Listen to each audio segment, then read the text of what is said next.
With 2 weeks into the election, I feel a sense of duty to make my case for Donald Trump.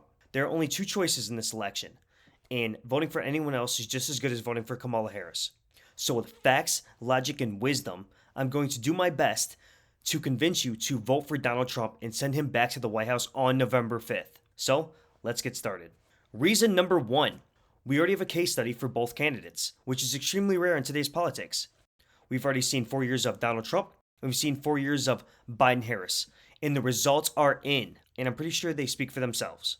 Reason number two, with Trump, we've seen a robust economy.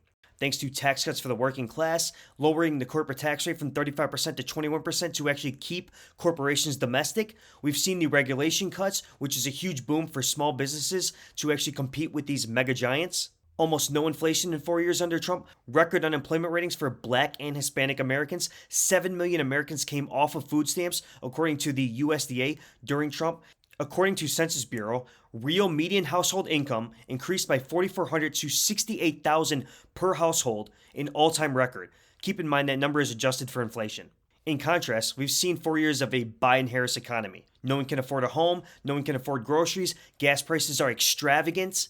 And let me just throw this out here for anyone blaming corporate greed, which is just becoming another annoying buzzword. Supermarkets in 2023 had a profit margin of 1.6% according to marketplace.org. So that argument does not hold up, and it's nothing but a lame excuse. We have record insolvency, record credit card debt, unchecked inflation, a $36 trillion deficit. I mean, I could probably bore you to death with facts of just how bad this economy is, especially for the working class. But I'm sure if you're one of Kamala's wealthy donors or you're a billionaire like Taylor Swift, I'm sure you're doing just fine. Reason number three, the border. I can't emphasize just how important border security is to a sovereign nation. Illegal immigration is a national security threat. Just ask New York or Chicago. Under the border czar, Kamala Harris, we have a record number of border crossings, around 10 million and counting, and that doesn't include gotaways. Some of them are murderers, rapists, extremely violent criminals coming to the United States to escape prosecution. Kamala has lost track of 300,000 missing kids, most of them likely sold into child sex trafficking rings. We've seen Venezuelan gangs taking over apartment complexes in Aurora, Colorado. We have young girls like Lake and Ryland being viciously murdered by illegals who shouldn't even be here in the first place. We have 20,000 Haitians living in Springfield, Ohio via temporary protection status. Homeland Security arrested 8 ISIS-connected terrorists in 1 week. All of them came into the United States through the southern border since 2021. Now, Trump did not have any bipartisan legislation. He protected the border via executive action because it's the president's constitutional duty to protect the sovereignty and the security of the United States of America. But remember, they fought him over a wall. Why? Because border security is racist. Reason number four, diplomacy. Trump is the peace president. No new wars were started under Donald Trump. Crimea was annexed to Russia in 2014 under Obama and then invaded Ukraine during Biden. Russia was held in check under Trump. There was stability in the Middle East thanks to the Abraham Accords.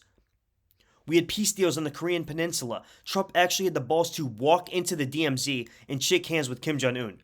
Now let's talk about Kamala Biden. The Afghanistan withdrawal was a disaster. They have sent $200 billion of your tax dollars to Ukraine, yet Biden hasn't even contacted Putin for talks of an armistice.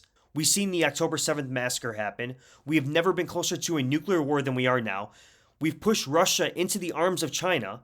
And with the rise of the BRICS coalition, we are on the verge of World War III. And that's not hyperbolic. Reason number five, protecting freedom. Trump will protect your freedom of speech. He will protect your Second Amendment rights. He will protect your religious freedom. He's already done it. Kamala forced you to take a vaccine, forced your kids to wear masks, locked up political dissidents like the J6ers, colluded with big tech to censor conservative opinions, and factual stories like the Hunter Biden laptop from hell. And my final reason, I'm voting for the guy dodging bullets, not dodging interviews. I'm voting for the guy who the establishment hates, not the woman who's a puppet of the establishment. I'm voting to remove men from women's sports, not a regime who can't even define what a woman is. I'm voting for the guy who worships God, not the woman who says Jesus Christ isn't even welcome at her rallies. And lastly, I'm voting for the man who fights for the working class, who will end tax on tips, end tax on overtime, end tax on Social Security, not a woman and a Democrat Party that's nothing but a vessel for big pharma, big tech, Hollywood, George Soros, and the oligarchy New World Order that's done nothing but destroy the United States from within for the last 3 decades. Vote accordingly.